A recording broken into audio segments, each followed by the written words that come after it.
Namaste. Taptakanchana Rishabhanusude Devi Namami Haripriye Vanchakalpatarubhyascha Kripasindhubhya cha Patitanam Pavanebhyo Vaishnavebhyo Namo Namah. Shri Krishna Chaitanya Prabhu Nityananda Shri Advaita Gadadhara Srivasadi Gaura Hare Krishna, Krishna Krishna, Hare Hare, Hare Rama, Rama Rama, Hare Hare.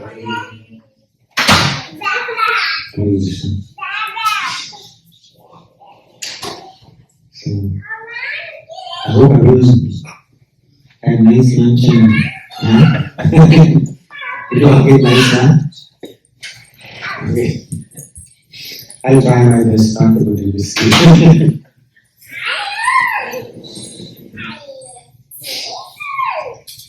Actually, this narration is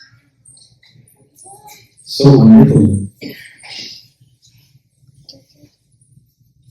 Especially when I first time heard it it was in 1999, when I first time heard Bṛhad-bhāgavatāmṛta. It was a 5 days festival in Chapati Temple. 2000, year 2000, right? 1999 December, 31st December. Y2K.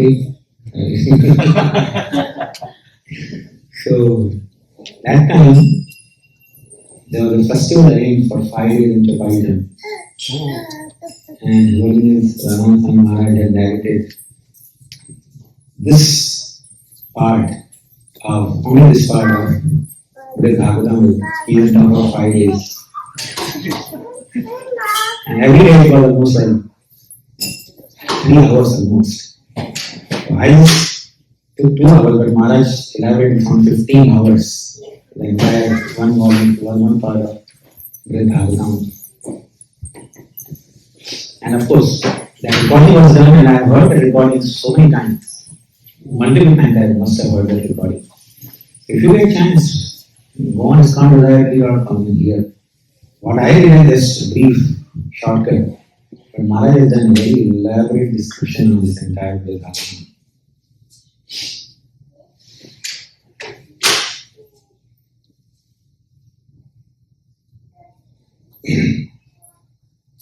Receiving the mercy of the Lord and receiving mercy of the devotees is something that sustains the life of all the practicing Vaishnavas, all the practicing devotees. Sometimes you may think, well, I am surviving in practice of Krishna consciousness by my own effort or endeavor.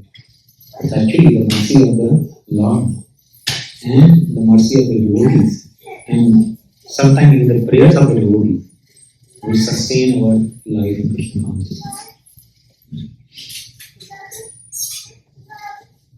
So, especially when we go through ups and downs in our Krishna consciousness, and we see the help and shelter of devotees and the prayers of devotees, and the devotees actually pray for us, things dynamically change.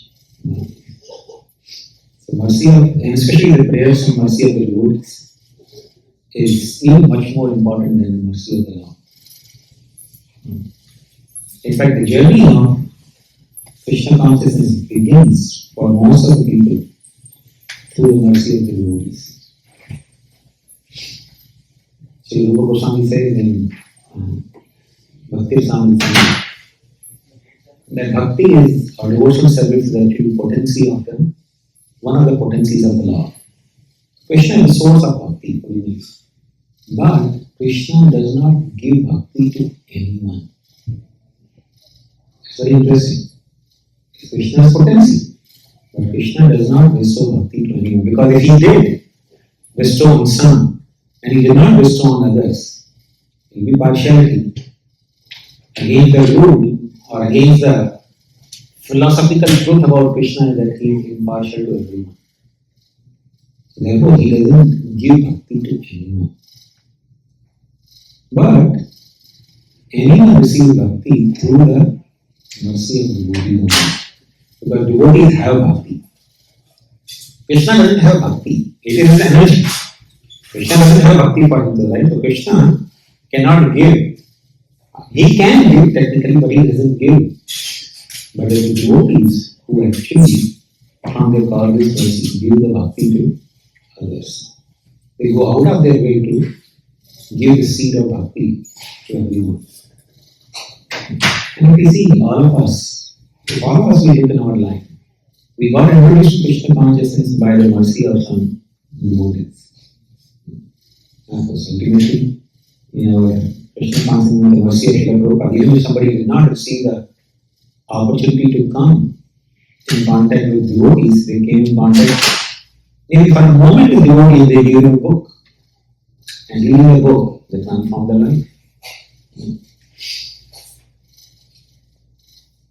So mercy is something that actually sustains everyone's life. In fact, in the material world, more or less every living entity is envious of God, envious of Krishna.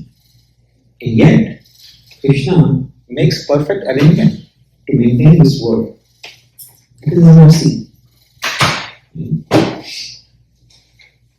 So Krishna's mercy is actually there, flowing for everyone. But who receives or who becomes receptive to the mercy is actually individual choice. His mercy comes to his devotees, and that mercy is there everywhere. There was a very beautiful picture of Srila Prabhupada. Prabhupada used to go for a walk, right? There was a beautiful picture of Prabhupada. Somebody had long ago had seen, and somebody had posted on social media. So Prabhupada is going on a morning walk through a park. A lot of devotees are accompanying him. So on the bench, the photo included also a bench, picture of a bench. Person is sleeping on the bench. And the title below said, "Sometime the good fortune passes by and we continue to sleep." Sleep on it. It was very instructive, it actually stuck to my mind that yes, sometimes, people do receive the opportunity to associate with devotees, but they just don't take it seriously and they miss the opportunity. But yes, the mercy of the Lord and mercy of the Vaishnava actually flows for everyone. It depends on how we become receptive to it. So we were discussing in the morning, Narada Muni, on a conquest to find out who is the recipient of Krishna's greatest mercy. And he was guided by Lord Shiva to go and see Prahlad Maharaj. And as per Lord Shiva's opinion, Prahlad Maharaj was the true recipient of Krishna's greatest mercy. So Narada Muni from Kailash, he flew to Sutala-loka, because Prahlad Maharaj lives in Sutala-loka. When Vamana appeared and he bestowed his mercy upon Bali Maharaj by bringing 3 steps of land from him and then taking away everything from him, then Lord Vamana bestowed the mercy on Bali Maharaj and gave him Sutala-loka to reside. And Lord Vamana actually told Bali Maharaj that Sutala planet would be actually much more opulent than Indra Samravati. And the Lord also promised that he will be personally protecting Bali Maharaj. There's actually reference in the Bhagavatam when Ravana was in conquest, he went to conquer Bali Maharaj also in Sutala-loka. But he was confronted by Vamana, who simply, slapped him and he flew back to Lanka. So Lord Vamana was actually eagerly protecting Bali Maharaj in Sutarloka. So Narada Muni flew to Sutarloka, and there he saw Bṛhad Maharaj with a host of demons and also his grandson Bali. Bali Maharaj was also there. And as soon as Bṛhad Maharaj saw Narada Muni coming, Narada Muni also grew for Bṛhad Maharaj. Because Prahlad heard the instructions in the womb of his mother from Narada Muni. So he recognized Narada Muni as his guru. So as soon as Narada Muni arrived, Prahlad Maharaj got up and he welcomed Narada Muni in a befitting way as a spiritual master should do. And he offered him proper respects, washed his feet, and made him comfortably sit. Narada Muni, with great joy and happiness, started singing the glories of Prahlad. He told Prahlad Maharaj, "My dear Prahlad, I am so fortunate to have a disciple like you.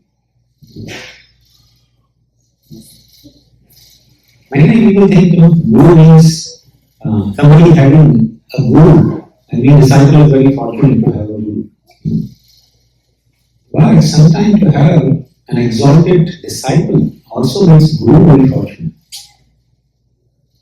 Especially a guru with a pure devotee, he never thinks that he is qualified and he is capable of liberating his disciples.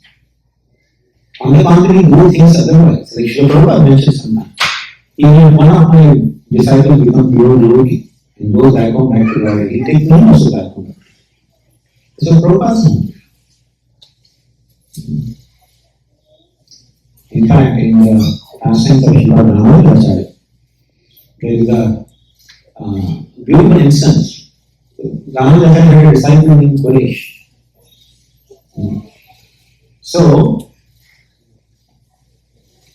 Kṛṣṇa was the most favorite disciple of Rāmānuja.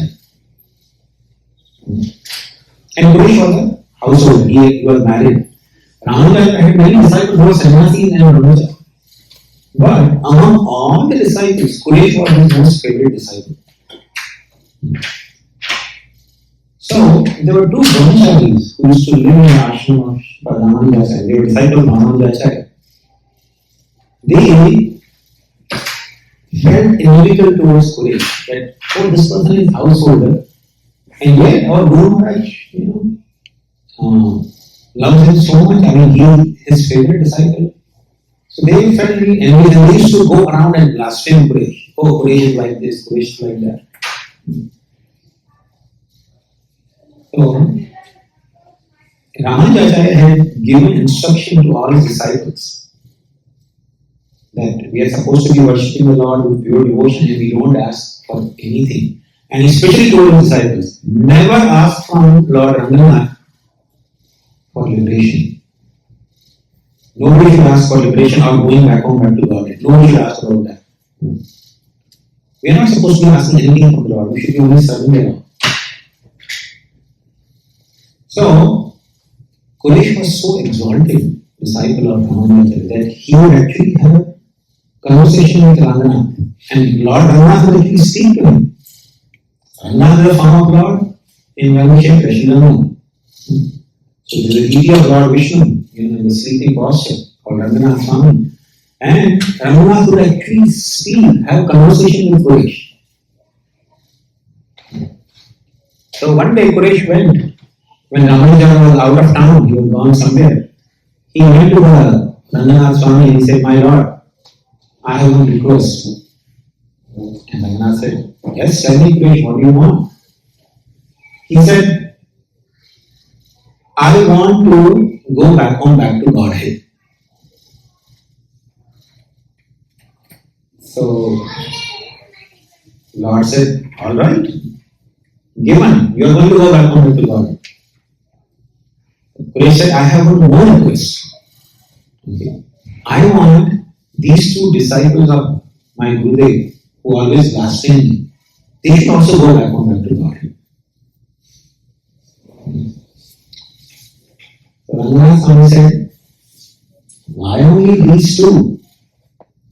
Again, Quresh, anyone related to you will definitely go back to God.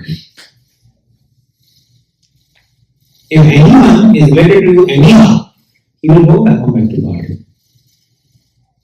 So, but nevertheless, I grant this rule. They will also go back to God. But know for sure, anyone who is related to you will also go back to God. So, Quresh was very happy in the heart. Now, in the evening, Ramanujacharya came back. So he went with darshan of Ranganath Swami. Ranganath spoke to Ramanujacharya. Ramanuja, today one of your disciples, Quresh, came to ask 2 boons. Okay, he came to ask for 2 boons. I have told my disciple not to ask anything from the Lord. Alright, my Lord, what did he ask? He said he was asking that he should go back to God. And Rama said, no. I have told my disciples not to worry about going back to God. Why the heck is he asking this?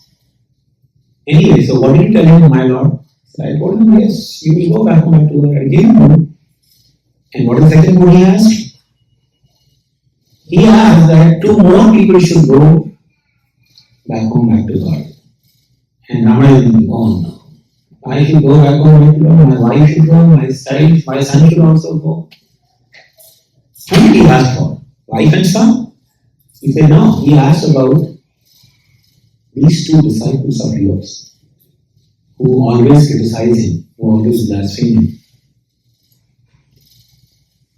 So, Ramanujacharya was very surprised. Then what did you tell him? That I told him that why only these 2? Anyone related to you anyhow will also go back to God. Ramanujacharya heard this and he came out from the temple, very dancing and happy, jolly, literally dancing. He was taking his chakra and, rolling in this round and everybody was stunned that what happened to Gurudev? Quresh said, my dear Gurudev, what happened? He said, I'm going to go back to God. And all of them were like, what? I mean, didn't you know that you were really going? You just got to know today? He said, yes.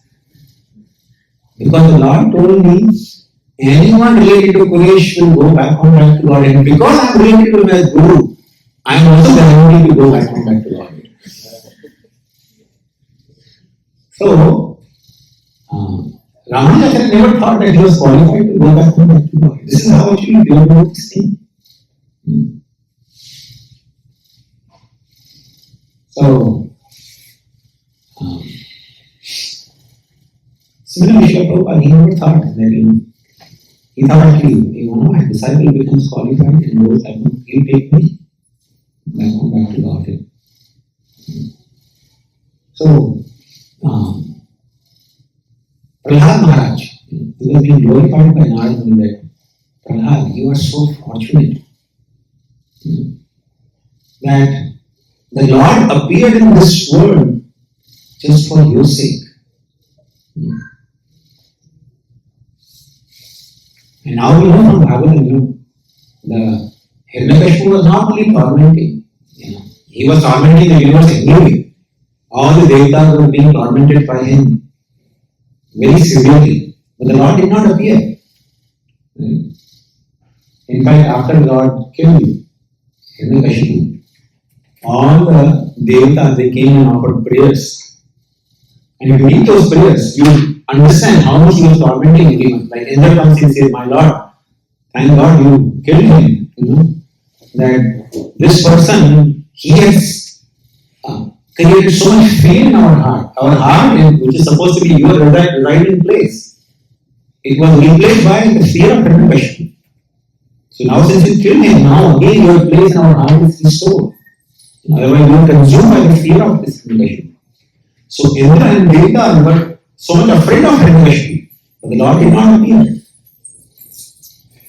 Then Prajapati came and they told, my Lord, good that you killed him. We are Prajapati, our job was to mainly create a good progeny.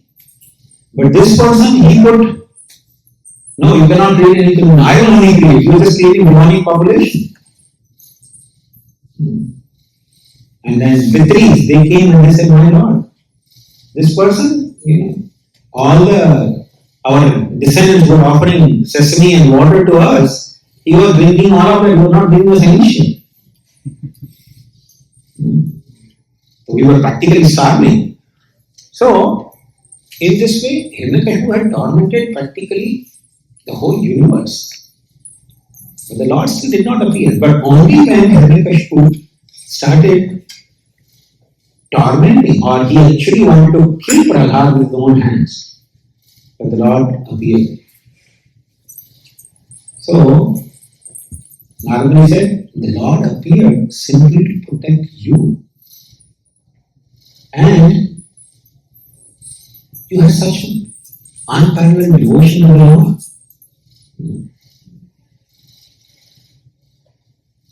You heard about the glories of the Lord in the womb of your mother, and that gave attraction to the Lord within your heart.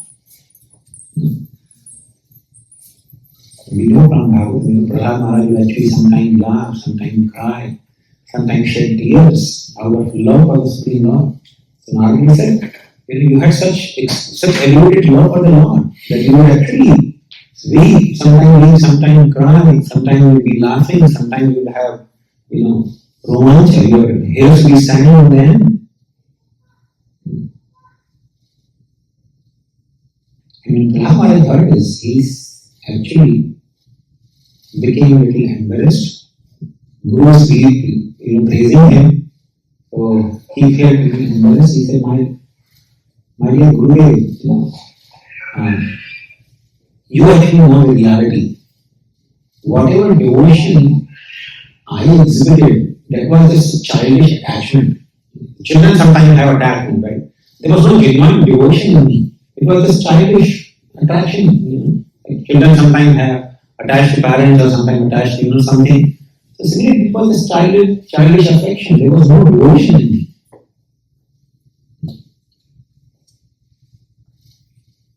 And moreover, I actually never did any service to the Lord. Lord appeared. People think generally that the Lord appeared for my sake.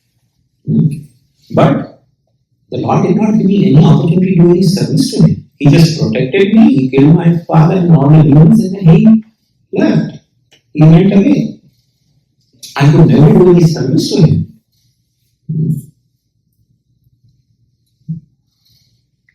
But the Lord had given so much mercy to his great devotee, Hanuman. Because Hanuman was allowed to do so much service to the Lord. When the Lord appeared as Ramachandra, the Lord gave so much service to Hanuman. Hanuman actually went in the search of Mother Sita. He met Sita and consoled Sita also. Gave her, comfort that Ramachandra is coming to her rescue. And not only that, he went to Ravana's court in Lanka and he actually had conversation with Ravana. He instructed Ravana to return to Sita, to Ram. And then he set the whole Lanka to fire. He did this as a service to Lord Ramachandra. And then he returned to Lord Ramachandra with the news of Mother Sita. He gave so much comfort to Lord Ramachandra about giving the news of Mother Sita. And not only that, during the battle of Lanka, he actually killed so many demons. And when Lakshmana was wounded, he went to Himalaya and got the medicine, the herb, and protected Lakshmana also. So he did so much wonderful service. And when Lord Ramachandra returned to Lanka, he was the one who was always there in the side of Lord Ramachandra, serving him in so many different ways. So who can be more fortunate than Hanuman, who had at least so much opportunity to constantly serve Lord Ramachandra? My dear Gurudev, I think Hanuman is the true recipient of Krishna's mercy. And he lives in pure worship. Lord Ramchandra, when he left this world, he left Hanuman here so that Hanuman can propagate his glories. He can tell everyone what he had witnessed, the glory of Lord Ramchandra. So until this day, Hanuman continues to sing the glories of the Lord and enliven everyone in this world. So Lord left his dearmost servant in this world so that people in this world will be benefited, hearing his glories from his mouth. And Narada was so ecstatic hearing this glory of Hanuman. He, from Sutaloka, came back to Bhumandala and he went to Kim Purusha worship, which is our neighboring worship, although we have no access to it. And when Narada arrived, he saw Hanuman absorbed in singing the names of Lord Ram.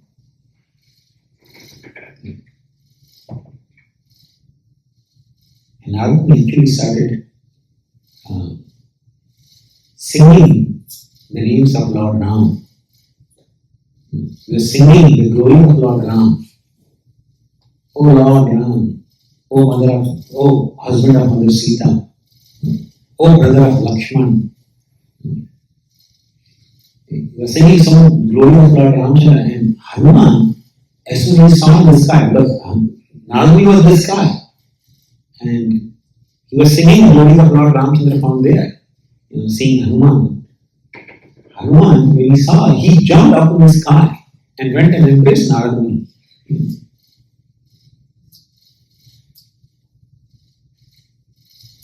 And then Narada started glorifying Hanuman.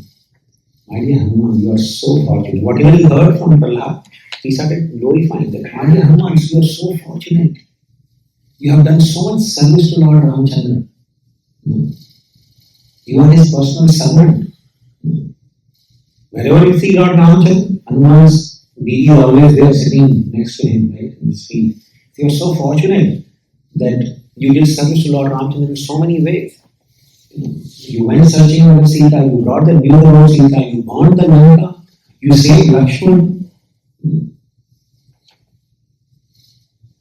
You are so fortunate that the Lord has left you here in this world so people can hear the glory of Lord from your mouth.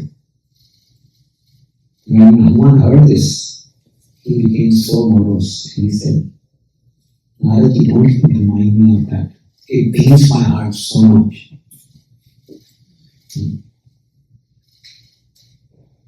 You are saying that I'm fortunate, but where is my good fortune? When Lord Ramchandra went from this world, he took, of course he went with Mother Sita, he took Sugriva, he took, other Vanaras, he took Lakshman. Everybody went with him. But he left me behind. If I am his dear servant, if I am a recipient of his mercy, then why are we going in this world? Separated from him.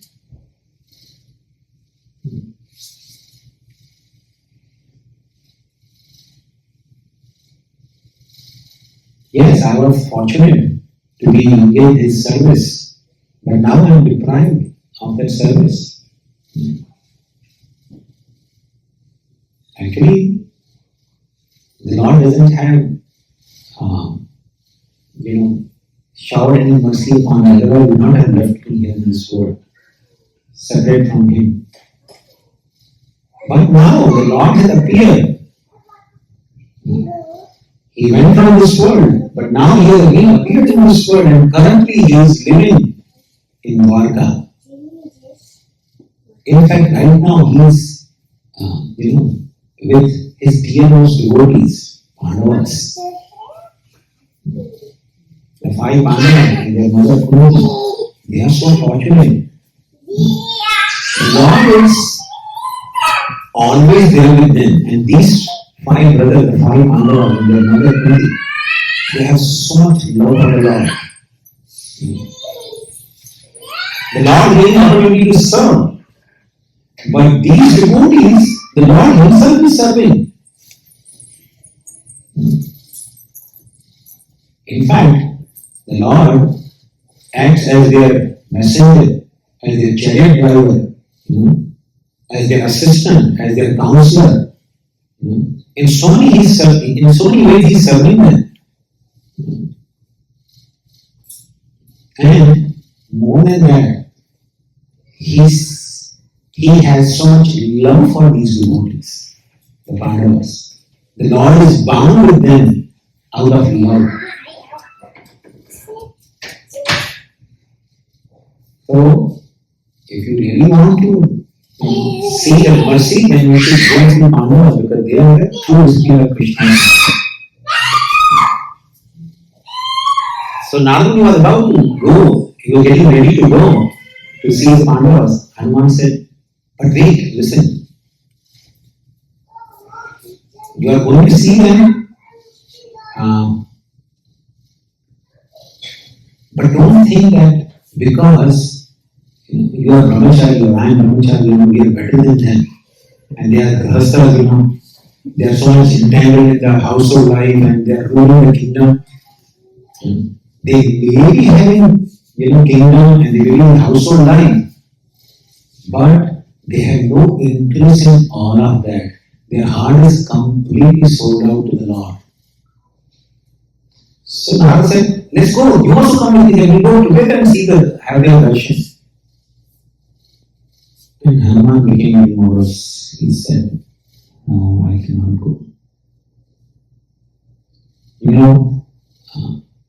Even your father Brahma, he got bewildered seeing Krishna's pastime.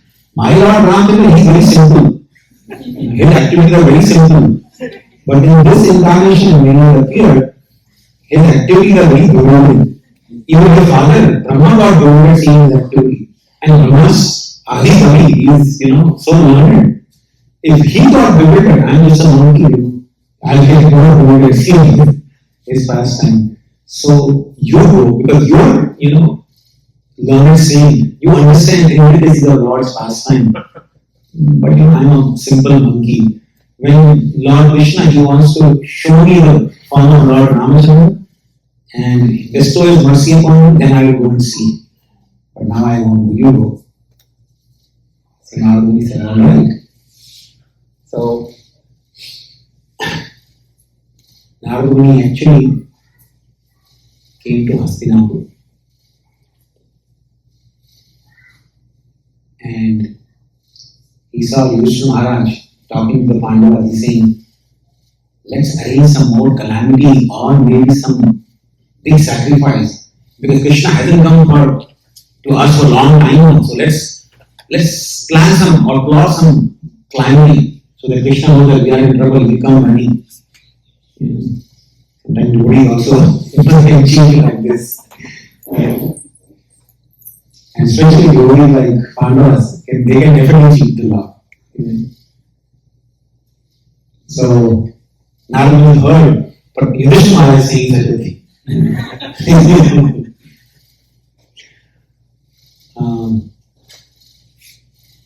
And then the Pandavas, they saw Narada has come. So they immediately rushed to him and they bowed down to him and they placed him on a throne of the king Yudhishthira, and they started washing his feet and serving him nicely. And after being welcomed properly by Pandavas, Narada started glorifying that you Pandavas are so glorious. You have bound Lord Krishna in the bonds of your affection so much, so that he become obliged to become your messenger, your chariot driver, your counselor. He's serving you like only a servant. Because Krishna, when Maharaj Yudhishthira was performing Rajasuya Yajna, different people were given different services. Like Duryodhana, he was given the charge of, all expenses, money matters, right? So all the expenses, Duryodhana was handling. The charity was given to Karna, because Karna was very magnanimous in giving charity. So Yudhishthira Maharaj had given him that you give charity to all the countries. You know what service of Krishna do? Wash the feet of Brahmanas. So Krishna was, whoever was coming in the Rajya of Yudhishthira Maharaj, Krishna was washing the feet of all the people who were coming, everyone. So Krishna was acting, so now we say Krishna was acting as your servant, doing such various services for you Pandavas. In fact, all the sages throughout the creation know that this home of yours is a holy Tirtha where Krishna comes very often, and therefore all the saintly persons with some pretext they keep visiting you, because they know that they might get darshan of Krishna here.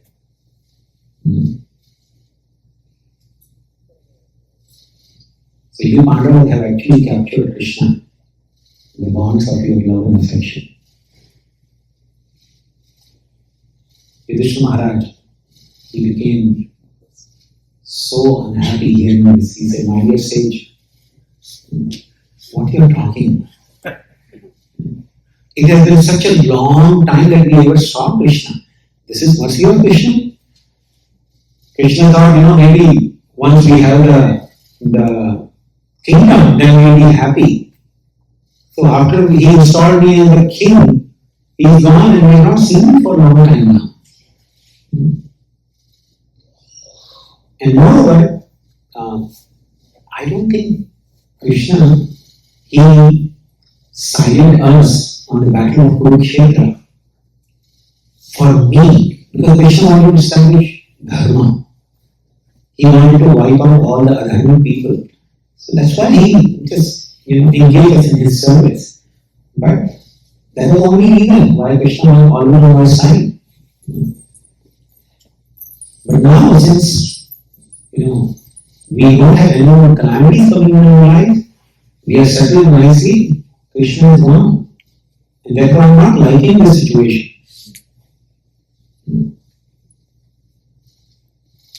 He started saying, he told Narada,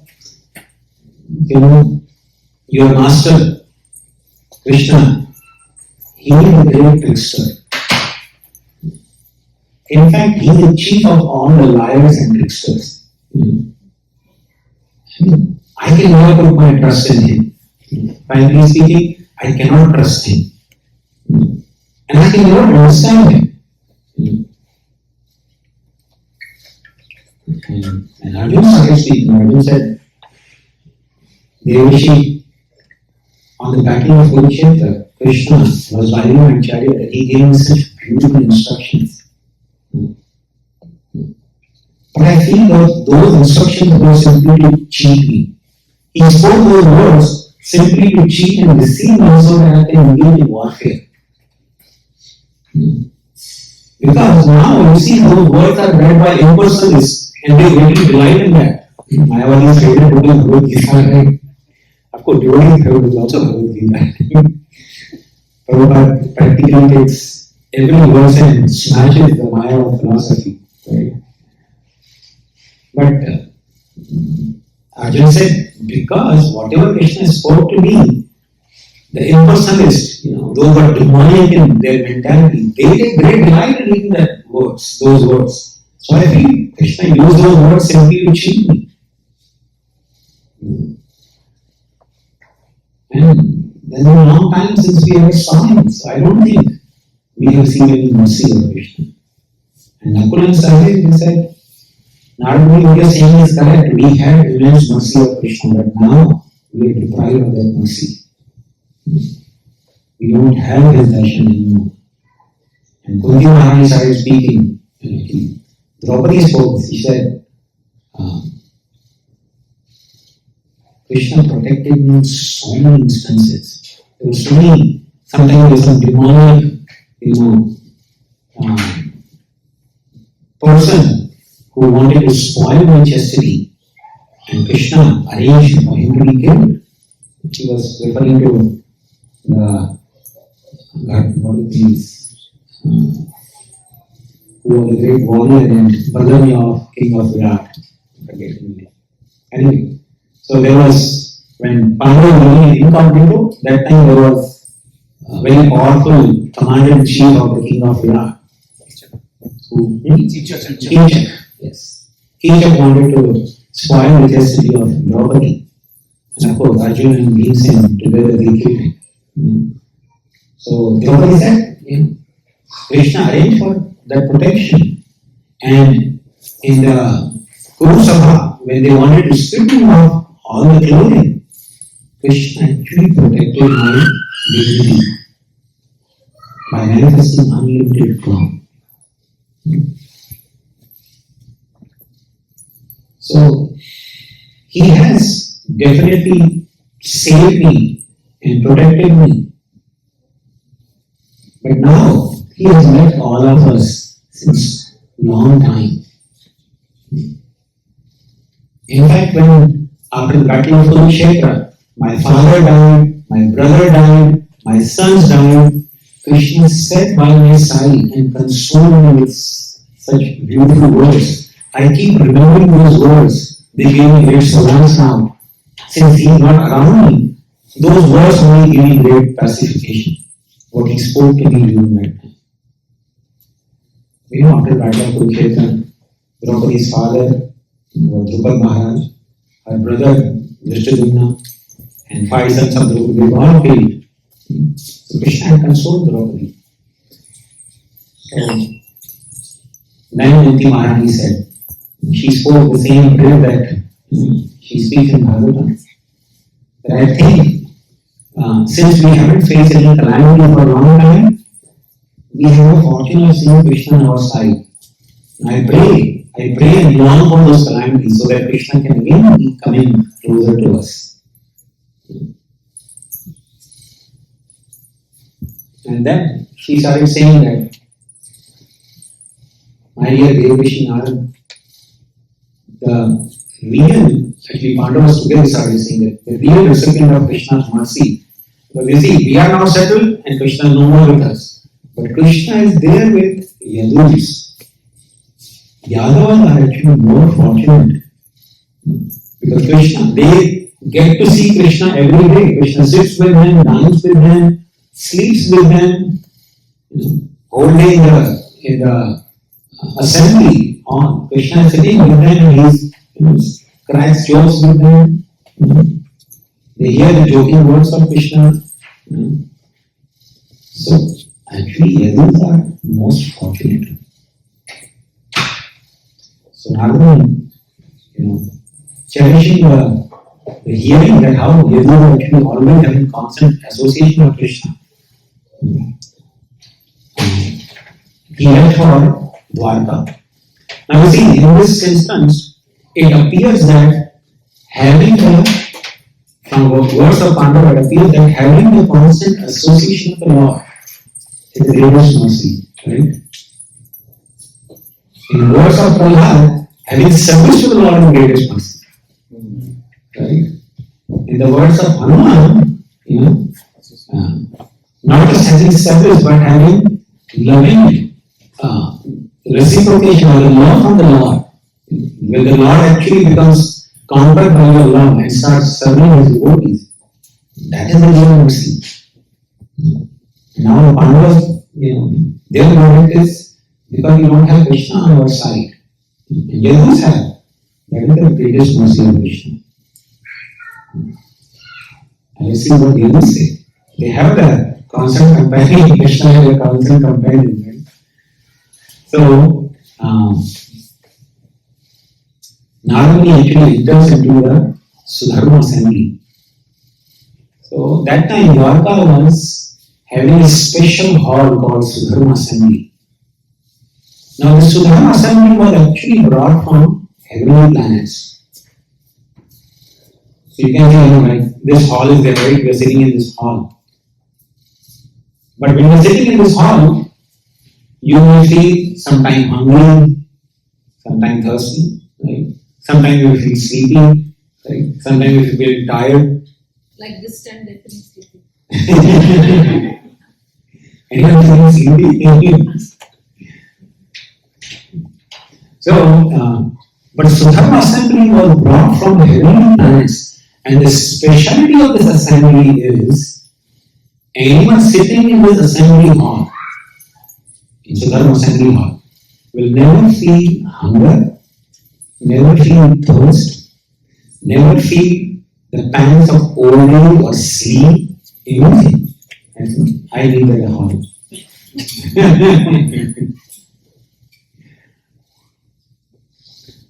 But Kṛṣṇa, he brought that Sudharma assembly from heavenly planet. That was the assembly of Indra.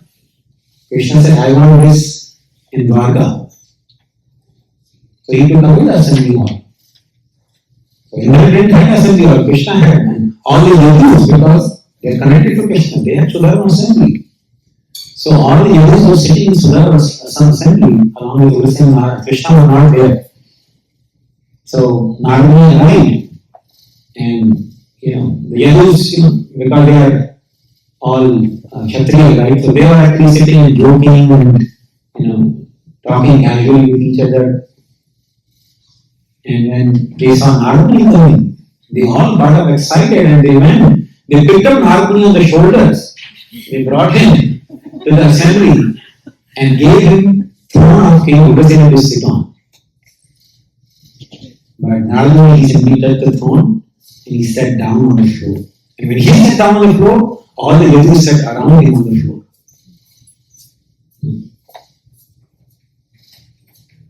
And Narayana, he started glorifying the yogis. And you Yadavas are so fortunate. You have Kṛṣṇa constantly by your side. You get to see him every day. You get to dine with him. You get to joke with him. And my dear King Ugrasena, you are the king. And Kṛṣṇa stands in front of you folded and he says, my dear king, we are your subjects, we are your servants. Please give us order what we should do. You are so fortunate. My dear King Ugrasena, my dear Yadus, you are so fortunate. Because according to the Kṛṣṇa is called Yadav because he appeared in Yadu Moksha, right? So the father of Yadu Maharaj was King Yayati. Okay. So King Yayati had 5 sons. The eldest one was Yadu, youngest one was Puru. And in between he had 3 sons, Anu, Guyu and Durvasu. So when Yayati Maharaj was cursed by his father-in-law, Śaṅkarānanda, because Śaṅkarānanda's daughter, Devyani, she went and complained to the father that my husband is having affair with some other lady. Not affair exactly, she was the maid servant. Her name was Sharmishta. She was actually the maid servant of Devyani. So, Śaṅkarānanda cursed Yayati that you will become old immediately. So immediately, Yayati became old man. Then he was begging Shukra that, no, please don't do this, I haven't fulfilled my Rasi desires, I want to be young still. So Shukra started feeling compassion. He said, okay, if somebody is willing to exchange with you your old age, then you will become young again. So, he went to his eldest son Yadu and he said, my dear son, you please take my old age and give me the youth. Because I am not satisfied with my worldly desires yet. And Yadu said, I'm sorry, my dear father, I cannot welcome your old age. Of course, in those days, father's instruction was considered, like a line on stone, they have to obey. But Yadu Maharaj, because he was a very exalted Vaishnava and he knew that in his family, Lord Kṛṣṇa is going to appear. That's what Srinath has explained. That because he knew that Kṛṣṇa is going to appear in his family, he did not want to welcome the old age. Because he didn't know if I take old age, then I have no Bhojana now. So he refused. Out of love for Kṛṣṇa, he refused his father's old age. Not that he has attachment to enjoy, worldly pleasures. No. But Yayati Maharaj got angry, he cursed him that you will not become the king. And nobody was lying to become ever the king. And then he went to Anu, Guru, Durva, Surya also refused. My dear father, we cannot. So Yayati Maharaj cursed 3 of them that you became Mlesh and Yavanas. So, Durvasu went to, what we call nowadays, Israel. And from his lineage came, what you see as, Jewish, Christianity, or Muslim, they all came from his lineage, Durvasu. That's what Prabhu explains. So, then he went to Guru. And he told Guru, my dear son, please don't disobey like your brother. And Guru very happily gave his youth to Yayati Maharaj. So Yayati Maharaj became very happy. So Yayati Maharaj inquired for some time and then he realized that what nonsense I am doing, I have taken the youth of my son. So he returned to his son Guru and he made him the king. Okay. And he blessed him also. So Maharaj Ugrasena was coming in the dynasty of Prabhu. Therefore he became the king. Kṛṣṇa was coming in the dynasty of Yadu. Therefore, because of curse of Yayati, Kṛṣṇa respects the curse, right? So great souls, he accepts the curse. He said, I will not accept the throne. And that's what he told also to Ugrasena. My dear king, because the king of Yayati's curse, we cannot assume the throne. You please become the king and maintain all of us. So Narada is saying, that Kṛṣṇa, he stands before you with folded hands and praises you, the mighty king. Please give us order. He's so eager to execute your order. And you are so fortunate. You have association of Kṛṣṇa constantly. No one in this universe is so fortunate like you, having constant association with Kṛṣṇa.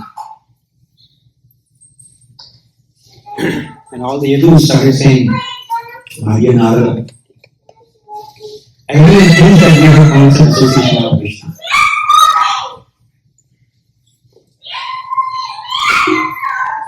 But he has so many devotees. He keeps, wandering. Sometimes he goes to Hastinapur, sometimes he go to Kurukshetra, sometimes he go to some other places. We don't really get his constant association. And even when he is here, he comes for a brief period to Sudharma Sanghi where we get his association. But then he wants to spell us. He is not with us. But there is one person who is constantly with him, whether in assembly or in his palace, everywhere, who follows him. And that is Uddhava. Uddhava among all the Yadus is actually the most fortunate. Because Uddhava, he will sit in the assembly hall with Kṛṣṇa, and Kṛṣṇa wants some counseling or any suggestion. Uddhava acts as his minister. He will give very intelligent, suggestions. Like, we know from Bhagavatam also. When Kṛṣṇa was sitting in the Sudharma assembly,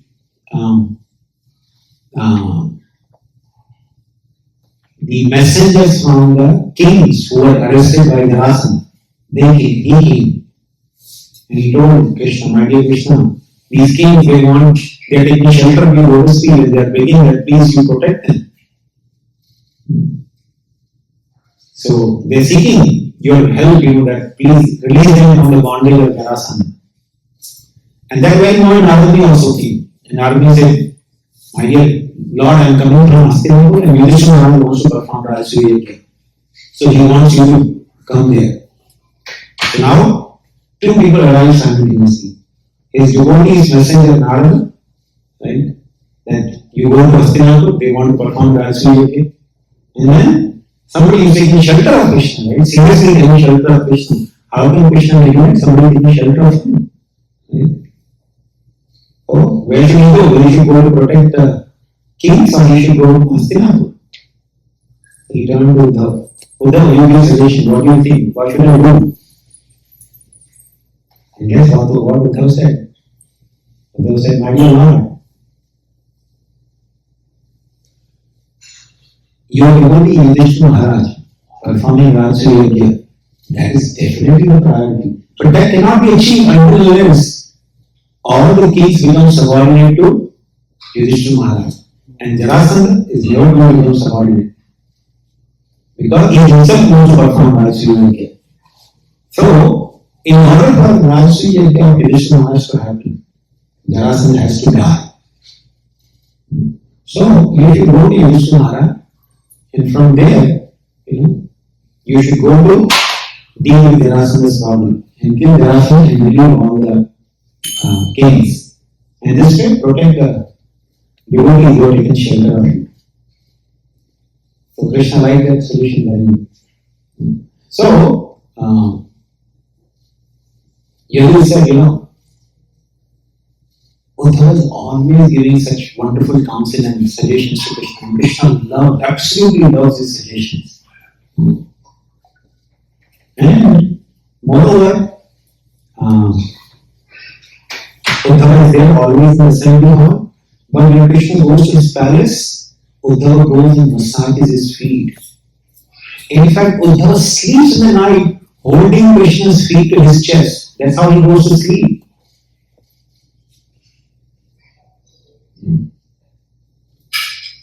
So now suddenly, see, it is so late, he hasn't even come to the assembly hall. He must be sitting with Uddhava. So now you go to the palace of Kṛṣṇa and tell Uddhava, it's time for him to come. Please bring Kṛṣṇa to the assembly hall. So Narada Muni, hearing the glorification of Uddhava, he became so excited, he started shedding tears. He got up, he started walking from assembly hall to the palace of Kṛṣṇa. But because his eyes were brimmed with tears of joy, he couldn't even see the path. He was falling sometimes and sometimes getting up. And sometimes when he fall, he would start rolling on the ground out of joy. So in this way, somehow or other, he reached the inner chambers of the palace. That day, Kṛṣṇa was pretending to be sleeping longer. Everyone was thinking Kṛṣṇa was sleeping. But he was actually pretending to be sleeping. So Narada Muni comes, in a completely state where nobody's ever seen him like his whole face is covered with tears. And his, hair are completely descended, but he's falling again, right? So Kṛṣṇa is sleeping and Balaram, Uddhava, Rohini, the queens of Kṛṣṇa, they were, around Kṛṣṇa's bed, what is wrong? Why is he sleeping so late? Kṛṣṇa only gets up early in the morning, but he's sleeping very so late. So, and then they hear this commotion, Narada is coming like this, in a completely bad state. They have never seen Narada like this, so they say, what happened to Narada? Actually, some devotee went and they made him sit down. Uddhava especially told him, my dear sir, please sit down. Uddhava not there. Some other devotee made him sit down. Please be pacified. And tell us what is the matter. Why? We have never seen like this. What happened? And Narada started glorifying Uddhava. Oh, Uddhava is so glorious. He, by the end of his devotion, has received the form exactly similar to Kṛṣṇa. In fact, he looks exactly like Kṛṣṇa. And he always accepts the remnants of Kṛṣṇa. He takes the food remnants of Kṛṣṇa, he takes the clothing remnants of Kṛṣṇa. In fact, he is so much Kṛṣṇa conscious that his form has become similar to that of Kṛṣṇa. He has attained Saurabhya Buddhi, they were saying, Narada was saying like that. And Kṛṣṇa, whenever he wants some counseling, some suggestions, he is always seeking from Uddhava. Uddhava is so fortunate that he is always there with Kṛṣṇa. In fact, he is the one who received the highest mercy of Kṛṣṇa. please somebody show me Uddhava, where is Uddhava? I want to be that recipient of Krishna's mercy, the great Vaishnava. Uddhava came forward and he told Narada, my dear great sage, whatever you are saying is actually true. Whatever you have spoken about me receiving the mercy of Krishna, having remembrance, having stories, and Krishna seeking counseling from me, everything is true. But as far as mercy is concerned, I used to think that I am the greatest receiver of Krishna's mercy. Till the time recently, Krishna sent me to Vrindavan and made me realize that there is somebody else who is greater recipient of Krishna's mercy. In fact, after seeing their good fortune, I hanker my heart to follow their footsteps. In fact, I want to receive the dust from their feet on my head. Uddhava is performing tapasya in Vrindavan to become a Kripa, to receive the dust from the Brajavasi's feet. So he said, I am eager to receive the dust from their feet. They are so fortunate. The Brajavasis, they have received such unparalleled mercy of Krishna. Even those words, Mother Rohini, who had lived in Vrindavan, right, who had seen Brajavasis, she became angry. And she said, Uddhava, what are you talking about? What kind of mercy are you talking about? This Lord of yours, he is so merciless. He has given mercy to them? He once stepped out of Vrindavan, he never turned back to even look at them. What is their state or what is their plan? Those people in Vrindavan, they dedicated their lives. So many demons used to come to attack or kill Krishna and trouble the Brajavasis. They never bothered about their own life. Their sole purpose was to somehow protect Krishna. They would never leave, Krishna. But Krishna was so selfish. Even while living there, he was so selfish. He just wanted whatever he wanted.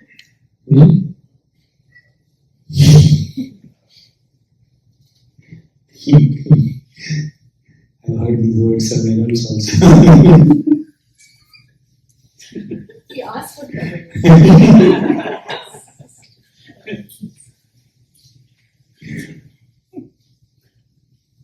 So Bhagavan said, he's simply been so selfish. He never showered mercy on Brajavasis.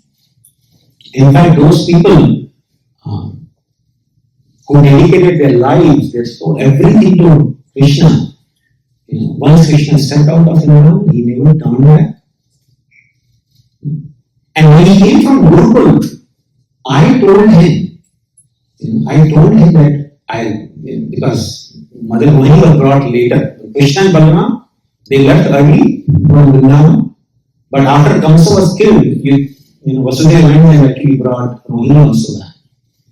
So Rohini said, and Krishna when he came, he went to Gurukul directly. He was sent to Gurukul after Kamsa was killed.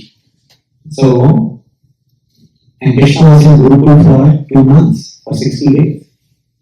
And he learned all the 65 days. 65 days, he learned 65 arts. So, during that time, Vasudeva went and brought Rohini back. So Rohini said, when I was coming from Vrindavan, Yashoda was crying so bitterly, being separated from me. She didn't wanted me to leave. And I could see she had feeling so much separation from Krishna. So when Krishna came back from Gurukul, I told him that all the Brajavasis, your mother, your father, all the Gopas and cows and gopis, everybody is crying for you. You know what he did? He said, you come. He didn't know himself, he said, you. And when you went, and came back.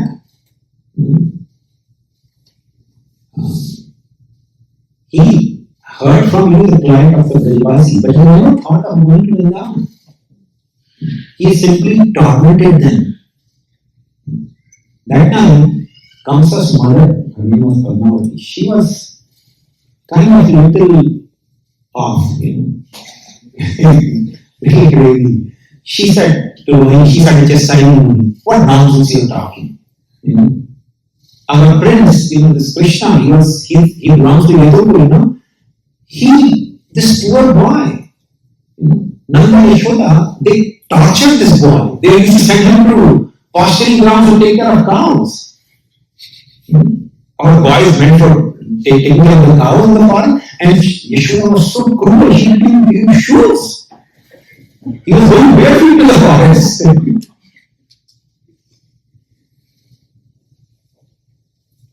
Our son, our boy, he suffered there so miserably. Let them die, we don't care for them. And Rohini, she completely ignored her.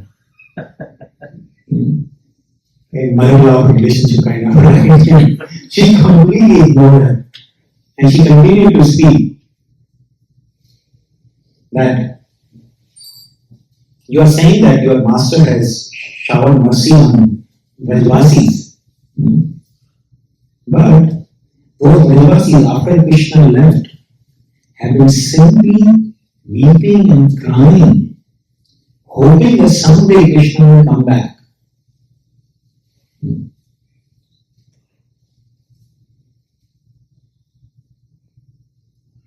And after some time, when he heard the news, that the Bṛhad-vasis are about to leave their land, he still didn't go himself, he sent Balaram. The Balaram, you go. And give the message that I'll come soon. And after Balaram went, visited Vrindavan, and he came, and still Kṛṣṇa never went back to Vrindavan.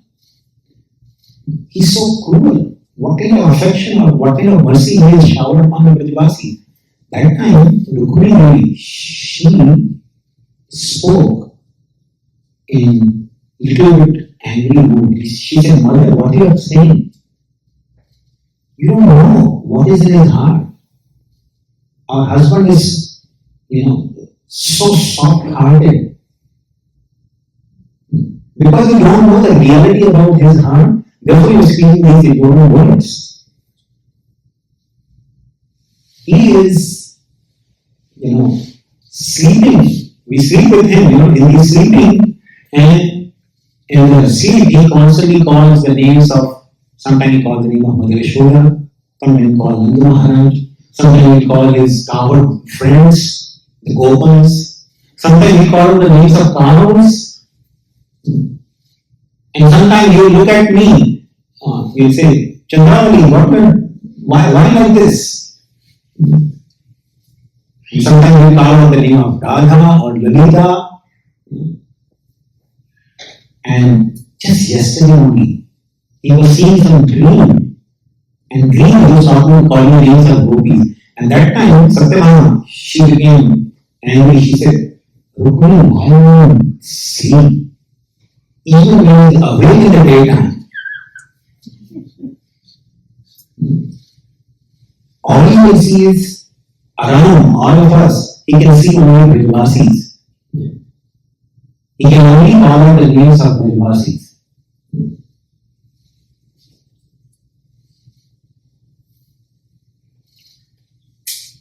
At that time, Balaram started speaking. He said, when I came back from Vrindavan, I told Kṛṣṇa that the only way the Bṛhad-vasis can survive is when he visits them. He has to go. That time again, the mother of Kamsa, she said, we have heard that Kṛṣṇa actually, he was pretending to be sleeping, but hearing his conversations, he is not able to, control his emotions. So that time, the mother of Kṛṣṇa, she said, we recently heard that the cows have died in Vrindavan. Their population is going down. And when this was heard by Kṛṣṇa, Kṛṣṇa actually got up and he was looking toward Balaram. With tears in the eye, what? Cows are dying? And Balaram said, Kṛṣṇa, it's only you who have to go to Vrindavan to protect and save their life. And this is all drama happening in front of me. So now Kṛṣṇa is getting ready to go to Vrindavan. Now this is an emergency. If Kṛṣṇa goes to Vrindavan, they know he will never come back. So this becomes a really a tense situation. Kṛṣṇa is ready to go to Vrindavan now. And somehow when Kṛṣṇa feeling immense separation, he falls unconscious. So Kṛṣṇa was weeping before he fell unconscious because Kṛṣṇa started meeting all the yadus. They heard Śaṅkarānanda, they came running there, what's happening? Because the queens of Kṛṣṇa, the mother of Bṛhad, everybody was crying. And all yadus started crying. And this crying reached to the Brahma. Lord Brahma was crying. And he came running around, what's happening? So, now Kṛṣṇa felt unconscious. And Balaram and all the devotees, all the yadus, they were having meeting. If Kṛṣṇa wakes up, nobody will prevent him from going to Vrindavan. Now when he wakes up, he knows Vrindavan. He knows all the Vrindavasis. Nobody can stop him. So how we can stop him? Because once he goes to Vrindavan, he will not come back. So how can we stop him? So Lord Brahma, he called Vishwakarma immediately. And he told him, this was Dwarka. He said, right here, at the outskirts of Dwarka, near the seashore, you build a replica of Vrindavan. And Brahma named it as Nava Vrindavan. Okay. Or in English you can say New Vrindavan. Okay. So, he said, create exact replica of Vrindavan. So Vishwakarma, you can imagine, he is such a wonderful architect of Devatas. He created exact replica of Vrindavan. He created all the Bṛhad-bhāgavatāmṛta, but the murtis of Bṛhad-bhāgavatāmṛta. But the murtis were such that it appeared, they will just start speaking right now. So lifelike. So he had Mother Yashoda, a bag in her hand, with some food. He's just ready. And Kṛṣṇa is still unconscious. So he created the whole Vrindavan, all the cows, all the cowherd boys, Mother Yashoda, Nanda Maharaj, everything he created exact replica. And this was happening in the palace. So immediately the door was called. So Balaram, he took, Kṛṣṇa, he dressed Kṛṣṇa first of all as a cowherd boy. He immediately changed his clothing and put a flute also by his side and dressed him exactly he used to dress in Vrindavan. And then they put him on the back of Garuda. And Kṛṣṇa is sleeping right now, still unconscious. So they brought him to Vrindavan. And then Rohini, Balaram, and Kṛṣṇa, they said everybody, all yadus hid themselves behind the pillars or some other places to do the fun. And after some moment when Kṛṣṇa woke up, he was already in the mood of Vrindavan, that he needs to be in Vrindavan, but he saw he is in Vrindavan only. So he saw Mother Yashoda standing in front of him. There is a murti, right? The diadem of Mother Yashoda. She was holding some lunch bag. And Balaram is next to him. And Kṛṣṇa, he saw Mother Yashoda. He said, Mother, do you know? I think I slept for a very long today. The sun is already so hot. I was sleeping for a very long time. Mother, I saw such a horrible dream. I saw that I left you and I went to Mathura, and from Mathura then I went to build a city in the middle of the ocean. We called it Dwarka, and I got married to 16,000 queens. And I completely forgot about you. I was separated from you. And then Balaram, he's looking, and Krishna is looking, and Balaram is not responding. Because he's just holding. So he's looking at Balaram, why Balaram is not speaking? He said, Krishna, you are sleeping way too much today. She's inside, she's shocked that you are, So come on, pick up. So he picked up the lamp and he said, come, let's go. We need to go to the forest. So they both started walking. What appears to be Yamuna, it was the seashore. They both reached the seashore, and Krishna sees really puzzled.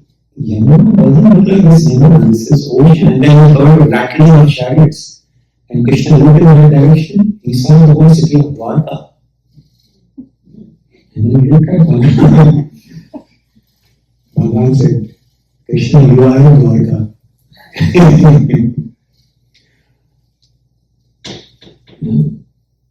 But Narayana got to have a glimpse of who actually the true recipient of Krishna's mercy. So Krishna apparently never went to Vrindavan after leaving Vrindavan, and he left Brajavasis in complete separation. But what Narayana understood and what Sanatana Goswami concludes is that Brajavasis are actually the true recipient of Krishna's greatest mercy. The mercy which may appear to be suffering. The Brajavasis appear to be immensely suffering. But their love for Krishna was so intense that their suffering was actually a form of ecstasy or a great joy. But it's actually very difficult to comprehend. In the conditions, it's very difficult to comprehend what that ecstasy is, feeling love and separation from Krishna. So Krishna made arrangement for Brajavasis to live in separation so that their love and their attachment to Krishna enhances more and more. So sometimes Krishna makes arrangement in the lives of devotees to have a lot of difficulties, a lot of troubles. But that trouble and difficulty is simply to increase the hankering of devotee.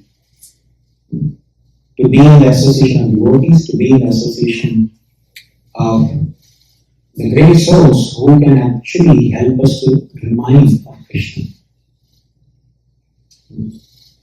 So, sometimes the difficulty which come in our life, which make us helplessly turn towards Krishna and his devotees, is actually Krishna's greatest mercy. And this is not only Vaishnava Siddhanta. I remember when I was in New Vrindavan, one of Prabhupada's disciples, Prabhu, he told me this beautiful anecdote from Christianity, this is a Christianity background, from the life of Saint Francis. What is the greatest mercy? They also have a similar concept. What is the greatest mercy of the Lord? So he was saying that Saint Francis, you are the great saint from Germany. He was once traveling from one city to another city, which was many days journey, walking journey. Those days they used to walk. So they were walking journey for many days. And this was the middle of the winter, when there's a lot of snow and severe cold. So they traveled for many days, and finally last day they were supposed to reach the monastery, because they had a lot of monasteries, under St. Francis. So on the way, St. Francis is telling, when they were about to reach the monastery, he is telling his followers, what is the greatest mercy of the Lord? And he started telling their followers, know that if you have immense amount of wealth with which you can actually get everything of this world, that is not the greatest mercy of the Lord. He said, for continue, he said, no, for sure, if you have immense following, lot of disciples who are ready to sacrifice their life at your one word, no, for sure, that is not the greatest mercy of the Lord. You may have name, fame, and tremendous assets. You may have sovereignty over all over the world. That's not the real mercy of the Lord. Then what's the real mercy of the Lord? He told his followers, now we are about to reach the monastery. We have been walking for so many days. It has been snowing. We are so cold.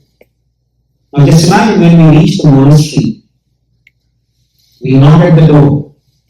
Somebody opens the door and we say, dear brothers, we are your fellow beings. We are coming from different monasteries from another city. Please let us in. And this person says, no, you are not our God, brothers. You are just a cheat. You are just a hypocrite.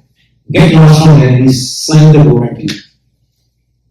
You came on the door. No, my dear brother, please listen. We are coming from such and such monastery.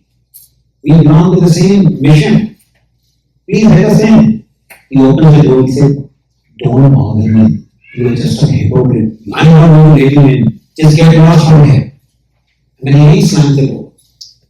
But then again you knock. Brother, please let us in. It's so cold. We have been walking for so many days. We belong to the same mission. We will die on the street. Then he opened the door with a stick in the hand. And then he started beating us. He started beating us in the cold. And we are rolling on the ground. Just imagine, you are so cold and somebody beating you with a stick. How much pain you would be in. He said, in that condition, if you thank God, well, my Lord, this is your mercy. Know for sure that consciousness is the greatest mercy of the Lord.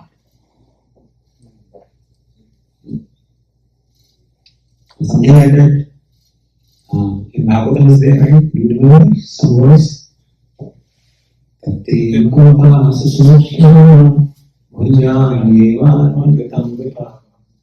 says, my dear Lord, if I am receiving miseries in this world, that's your anukamba. You are giving me only a fraction of what I deserve. And if I receive any happiness, that's your cosmic mercy. I don't deserve any happiness. Somebody who has this kind of consciousness, and thank you, Kṛṣṇa. There is one who will be with us, Namaste, who is constantly thanking Kṛṣṇa with his body, mind, and words. That person is a fit candidate of, entering into the kingdom of God. In other words, that person is the one who has truly received the mercy of Krishna. So, under all circumstances, one who thanks Krishna and eager to serve Krishna and his devotees is actually a person who has received greatest mercy of Krishna. So, I hope with this we conclude the session. I hope this will be one time. So, thank you very much for your taking. You want to have a question in this program? You asking me? No, I'm asking. I think a couple of minutes and 4:30. Okay, so maybe reflections or any questions will be for 10 minutes. So before going home, we will see. Yeah. Any reflections? Anyone has? So I just wanted to. Oh, yeah.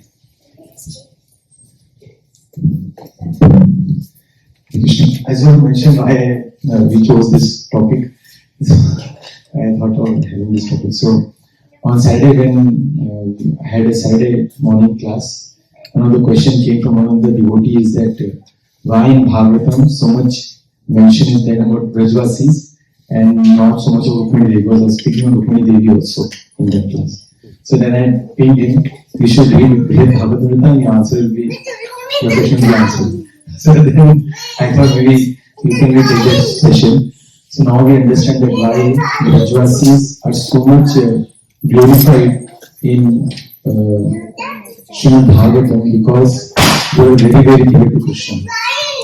In fact, there is one word, there's one book written by Shiva Maharaj. The title of the book is Now Parayana, where Kṛṣṇa is telling to the gopis of Vrindavan that I cannot repay the debt. Imagine, Kṛṣṇa is the most opulent.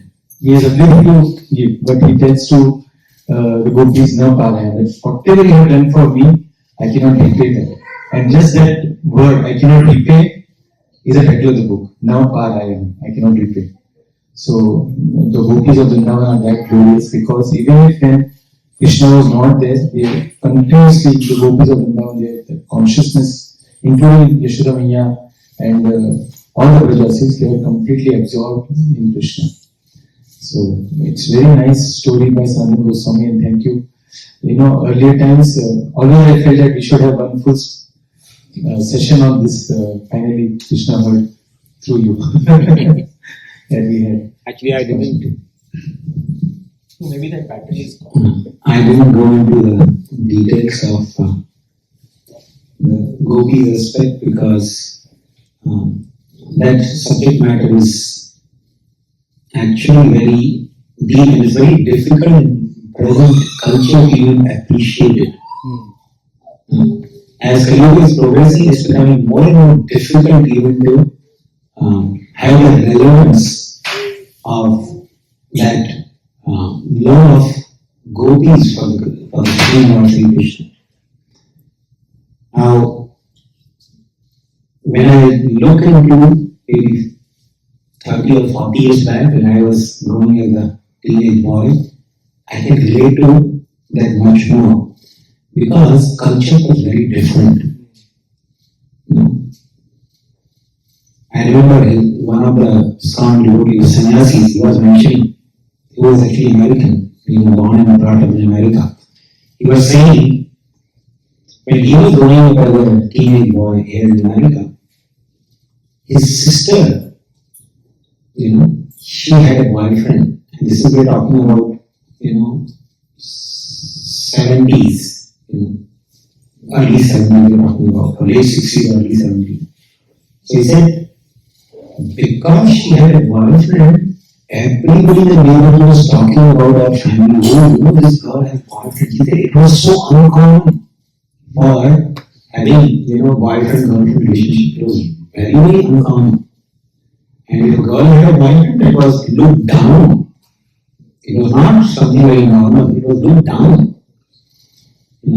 Because there was so much separation between, male and female respect, that man and woman, they would live by rules. Every religion has some rules, right? Without marriage, it's considered infidel behavior, So, Christianity, they were very particular before. So, especially if a girl or a woman who leaves the social norms in that society and go out with a man, it's like, literally sacrificing everything she has. She will look down, her family will disown her, she will practically, you can say, devastated. And for a woman to do that kind of step, it's considered a very, very difficult situation. It needed tremendous courage to do something like that. So, gopis, even more than 5,000 years ago, the culture was very much different. And in such a culture, leaving their fathers, leaving their family, leaving some of them, gopis were married, leaving their husbands, and going with Paramount. Of course, Supreme Lord was acting with Paramount. Was the greatest sacrifice which you cannot imagine nowadays. Nowadays, you can have a divorce and go and find another partner, there's nothing wrong. It's considered absolutely part of life. But in that culture, leaving everything just for the sake of some man, that means needing tremendous amount of love and affection for that person. I am willing to go through any hell just for this one person. It really requires that love and affection, which cannot be, be very difficult in today's day and culture. It will be more and more difficult for people to appreciate that. So what Gopis sacrifices will actually, by the time become more and more irrelevant, looks like more and more irrelevant. So what a big deal, So it's very difficult to understand and appreciate the love of Gopis, what they sacrifice. Prabhupada mentions in few lines in the Bhagavatam or Kṛṣṇa book, but it's very difficult for people in today's context to even appreciate or realize what Gopis sacrificed. Okay. Thank you very much. So I think we'll start there. Anyone else? Anyone else? So, we'll end now, or it's almost 4:30 anyways. Yeah. So, We have anything to announce? we have more things to announce. Yeah, sure. So, one thing is, before we leave, let's try to make this temple the way it was when we entered. So, we'll put all the asanas back, we'll put the chairs back in the place, we'll check the kitchen if everything is back to normal. So, because we want to come here again, they should invite us.